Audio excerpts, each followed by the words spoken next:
Shalom et bienvenue à cette vidéo. Ici et maintenant, je vais vous expliquer la structure des binyanim. Je vais vous aider à comprendre comment utiliser les binyanim. Beaucoup d'étudiants de l'hébreu ont un problème avec les verbes, mais vraiment, je peux vous dire, il ne faut pas. Et tout ce que je dis dans cette vidéo, vous trouverez aussi dans le livre que j'ai publié. C'est un livre d'apprentissage. Et aussi, il y a un livre, un cahier d'exercices. Et où les trouver, ça vous trouverez dans la description de cette vidéo. Verbe hébreu qui est qui. Maintenant, nous allons rechercher quelle est la logique qui se cache arrière les binyanim. Binyan, singulier, binyanim, pluriel, il se traite des groupes verbaux.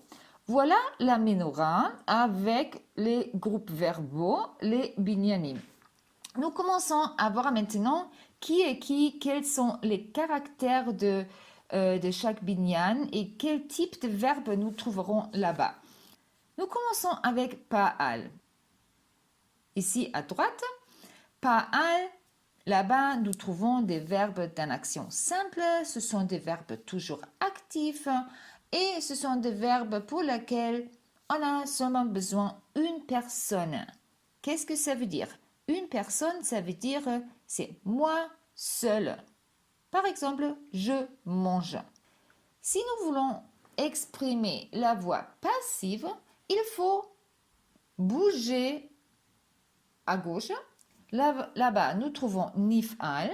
Nif'al, c'est la forme passive de pa'al.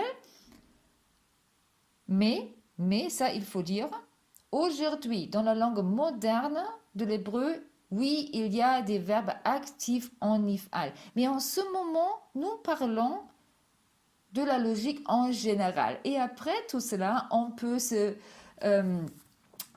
rechercher pourquoi il y a des verbes actifs, mais ça, ce sont plutôt les exceptions de cette règle. En ce moment, je trouve qu'il est très important que vous compreniez la règle générale. Et après, on peut voir les exceptions. PL, là-bas, nous trouvons aussi des verbes actifs. Quelle est la différence entre Pa'al et PL? Bon, c'est pas toujours tellement exact, mais pour vous donner une idée, on dit que les verbes de PL sont plus intensifs que ceux de Pa'al. Oui, je sais, c'est une explication un peu wishy-washy, mais je vous donnerai un exemple plus tard. En ce moment, je vous explique la structure et après, on va voir quelques exemples. Poal, bien sûr, c'est la forme passive de Piel. Vous voyez aussi la connexion. C'est pour cela que l'image de la menorah est un très bon exemple pour vraiment présenter la connexion entre passif et actif. Ici, vous voyez, Piel et Poal, il y a une connexion. Et Poal, c'est la forme passive de Piel. Poal n'a pas d'infinitif et n'a pas d'impératif. Hif'il, à droite, bien sûr, actif. Mais quelque chose de nouveau que nous voyons ici, parmi les verbes de hif'il, il y a en général seulement des verbes pour lesquels on a besoin de deux personnes. Qu'est-ce que ça peut être? Bon, par exemple, dicter.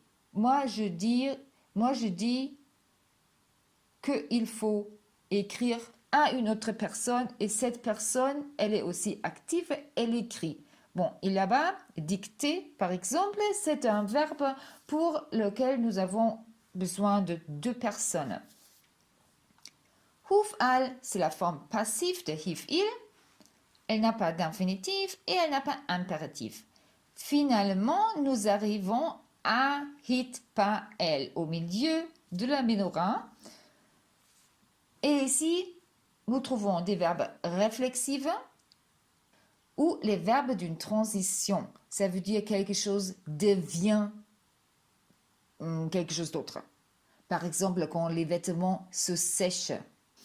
D'accord? Bon, ça, c'était la logique en général. Maintenant, le résumé. À droite, nous trouvons les verbes actifs. À gauche, nous trouvons des verbes passifs. Et quand nous bougeons de l'extérieur vers le milieu de la menorah, ça veut dire pas al pi el hif il hit pel, par exemple, ou de l'autre côté, nif al pu al huf al hit pael. Ça veut dire que soit il y a plus de gens impliqués, ça veut dire il y a plus de relations, ou l'intensité de l'action se change. Oui, je sais, c'est une explication un peu théorétique. Et maintenant, je vous donne des exemples pour comprendre de quoi il s'agit. Voilà. Un exemple pour l'expansion d'intensité. Nous commençons en français pour l'apprendre et après nous ajoutons les verbes hébreux. En parle, par exemple, sauter. Alors, plus intense que sauter. Bondir. Vous voyez, c'est une activité de la même famille, mais il n'y a pas la même intensité entre les deux. Paal, sauter, piel, bondir. Ça veut dire en hébreu, likpots, et en piel, les kapets. En rouge, j'ai écrit la raïs et vous voyez ici que c'est la même raïs dans les deux binyanim. Ici, un exemple pour l'expansion de relation.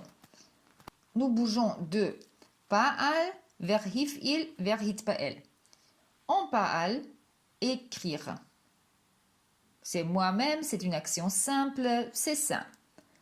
Hif'il, dicter.